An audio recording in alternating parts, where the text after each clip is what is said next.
anecdote that was going to lead me down this train, which is okay.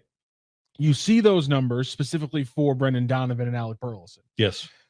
Had this conversation once or a dozen times. We're going to have it one more today right now. Okay. And that is extension conversations. Yeah. When you see those numbers, it makes sense to me to go to the table with a long-term plan for both of those 100%. players. And I don't understand how the Cardinals go through the winter without locking up at least one of Donovan or Burleson to a long-term contract. And I do think that with Katie Woo's reporting that the Cardinals are looking at least a 3-year non-playoff run here, that would take Donovan a year into free agency. Yep. So the more sensible, in my opinion, extension candidate would be Alec Burleson, who's at 3 years. You give him a 4-year deal, and then hopefully at the back end, maybe even a 5-year deal. If you give him, I don't know what you do though. Do you go $6 million a year? Do you go $30 million over 5 for Burleson and buy out a couple of years of free agency and hope that he takes it? Oh, I think you're going to have to pay a little bit more on the per year to get them to buy out. Well, I think I give Burley more something like 6, and we get into the 50s. And I'm taking care of you, man. You're locked in, and if he keeps just bat on ball like that through that contract, he's a bargain every single year. Well, he's not going to hit home runs though. That's true. But I mean, you're paying big money for. But I'm talking about $9 or $10 million. That's not big money. That's my point. Is that you lock him in now to a deal he won't say no to, and at no point in that deal, even without home runs, at no point is he a bad economical move. $9.5 million per year AAV or something like that for Alec Burleson at hitting 280 is always a good deal for the money, even if there's a salary cap after 2027. So that's my point. Is get these guys now when the arbitrator is saying you can get $5 million, offer him 7. Okay, I'll do it and get him and give him for 5 years. 35 over. I'll give him 6. I'll give him 42. How about 42 over 6? $7 million a year. Yeah, if I'm Burley, I'm taking that, and I think that's that. At no point is that a bad contract for the Cardinals with the way he hits the ball. Here are some of the current and former players that, according to BaseballReference.com, he's similar to through his age 25 season. You've got Josh Naylor, who's still playing, good player. Chet Ross, I don't remember Chet. J.D. Martinez, I like that. Did wind up hitting for a lot of power. You also have Glenn Braggs, didn't wind up being much. Joe Carter did, and Franklin Gutierrez. Similar batters in history that we know, we don't. Here are the similar batters in history to Alec Burleson. No. Mark Bruhard. Nope. Edward Olivares. Over 2. Chris Parmalee. Swing and a miss. Alex Kirilov. Mike Karp. Bob Chance. Chris Colabello. Harry Bright, George Schuba, and Chris Richard. Oh, the former Cardinal Chris. Is that the former Cardinal Chris Richard? Yeah. Hit a home run in his first major league at bat. Sure is. Chris Parmalee had a nice solid career with the Minnesota Twins for 3 years. Okay. So that's why I don't look at Baseball Reference suggested similar players. Okay. So maybe I'll start where I was. Maybe I'll go 30 over 5 and see it, because you are buying out 3 years of arbitration too. Yes. And you're giving him probably more on the excuse me, I got this stuffed up throat. But you're probably giving him more on the front end than he would be getting in arbitration. So yes. I would make that. And that's why, and to your mama's point, I mean, I'd take Josh Naylor $8 million a year for the next 5 years. Josh Naylor had a really good last year in Cleveland. He was really good in Arizona this year, and has turned out to be really good with Seattle. Yeah, he's an intriguing player, but I don't know if Burleson's going to wind up being that guy. But is that number that guy? $10 million isn't a that guy. Well, when your payroll is going to be 125, 130 million, it is. No, when their payroll is 130, that guy is still we're talking 16, $20 million is going to be that guy. $10 million is a 6-hole hitter, which is what Burleson's going to be, right? But why pay him more than you have to?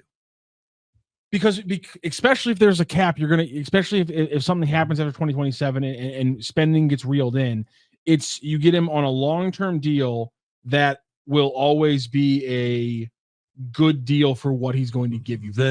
Because he might not have the high ceiling, but because he's a high floor baseball player, he's always going to give you the bat on ball numbers. That means he's going to be a solid 6 or 7 hitter. And for a $130 million payroll team, spending $7 to $10 million on an above average 6 or 7 hole hitter is exactly what teams like the Brewers and the Indians, the teams we're talking about, they're having to build off of. This is a lot of what their rosters build around. Then how about this? If that is your approach and you're thinking, okay, there's going to be a salary cap, he's only got 3 years. You have 3 years of control left right now. He'll be grandfathered in. So why not wait to sign him to an extension until after next season? Because if he continues, because at the minimum you'll have 2 years of control left. Because if he continues to show that, if he has another season where he hits 280, 290, and if there is, and let's say, as we always talk about with line drive hitters. Nobody in baseball cares about 280 or 290. No, but I'm saying, when we talk about line drive hitters, we talk about guys like Matt Holliday, when you have a season of 280 and you're hitting a lot of line drives, home runs are going to happen. My point is that if he has a 280, 290 season, and because he's putting the ball in play a lot, that then maybe he has a pop season where he hits 22, 27 home runs, all of a sudden now you go to the table and the money talk might be a little bit different. That's all I'm saying. I'm willing to pay for that. That's fair. But are you going to believe it's real though? See, if I get him for the 30 over 5, I'll think that's a good deal. If he hits 27 home runs next year, oh, baby, that's a deal. Then all of a sudden, that's a great deal. But then next year, I'm very happy to give him 7 or 7.5 a year.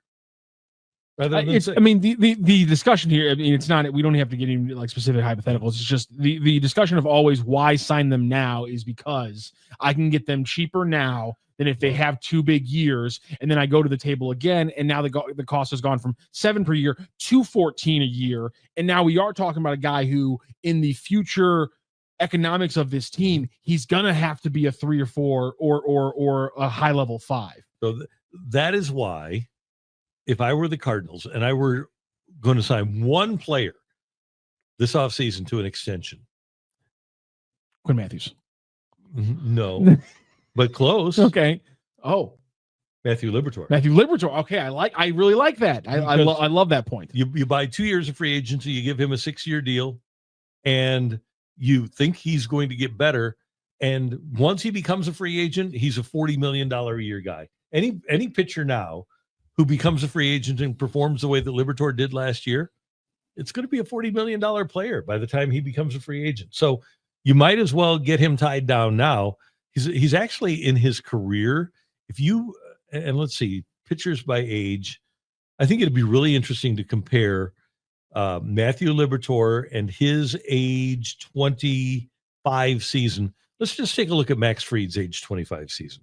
Start with Liberatore. While you pull those up. Okay, yeah. My thought process on Burley and Donnie is kind of similar to the Robert Thomas and Jordan Kyrou conversations from a couple of years ago, which was the deal for Kyrou a little bit of a risk on the gross money right when he signed it? It was a little bit, but as soon as you got one more year of production, one, it became a deal, and two, had you not signed it, you would have been dealing with him either walking in the future or having to sign him for a little bit more, or maybe not getting the term out of him, because the Blues probably are never paying him more than the 8, but maybe they only get him for a 4-year deal that next year instead of the 7-8-year deal they got him for. And so that's my mindset on these two deals, is kind of that same one we had where Donnie's more settled than Burley as a Major League Baseball player. You know what you're going to get him, but there is some risk reward to play with giving them both contracts. And the big thing there is evaluation of talent. You have to trust your evaluator. Doug Armstrong trusted his people and himself and his eye and knew what he was getting. Okay, so Max Fried was actually great in his age 25 season. 4.02 ERA, a 3 WAR, 17-6 in 165 2/3 innings. Matthew Liberatore in his age 25 season, had a 4.21 as opposed to a 4.01 for Fried. He threw 151 innings as opposed to 165, only had an 0.9 WAR and an 8-12 one-loss. Matthew had 122 strikeouts in his age 25 season. Fried in his age 25 season had, let me get to it here, 173 in 165 innings. Damn. Jesus Lord. It'd Yeah. be nice to have that, wouldn't it? Yeah, it'd be good to have one of those guys. So you don't, and maybe Matthew will rise to that level. And Max Fried obviously wouldn't take the long-term contract when he was that age either, and made his way into free agency. So again, if I'm the Cardinals, I would try to get Liberatore an extension, but you don't have to give him Max Fried money. Corey Land, unless JJ develops, this team doesn't have a quote-unquote that guy. I look for this offseason to be the winter of one-year deals across the league. Yeah, I kind of think that's right because of the lockout, the pending lockout. And but it makes it, but I think this conversation isn't completely far-fetched, because signing a young player to an extension that's been in your building and in your organization for the better part of a decade, and the amount of informational organizational information they have on these players, I think you're going to see, I think, extensions for young players this winter. But when we talk about bringing in new players from a different organization, that you're going to have to be extremely risk adverse with. But I feel like even with the long-term speculation under a slight bit of question, we're still going to see probably some young players get arbitration avoided deals this offseason. Yeah, I wonder how agents are going to feel about this, because we have no idea what the future is going to hold for the economics of Major League Baseball. And to your point, if you're a team and you can get a guy for a reasonable price, and you know he's going to fit under the cap, that's fine. What you need to do, though, is find players that believe that there's going to be a salary cap. It sounds so weird to just, I know we've said it multiple times in the discussion, but every single time it sounded so wrong to couch a baseball conversation with the word salary cap. It sounds so weird to be doing it. It sounds wrong.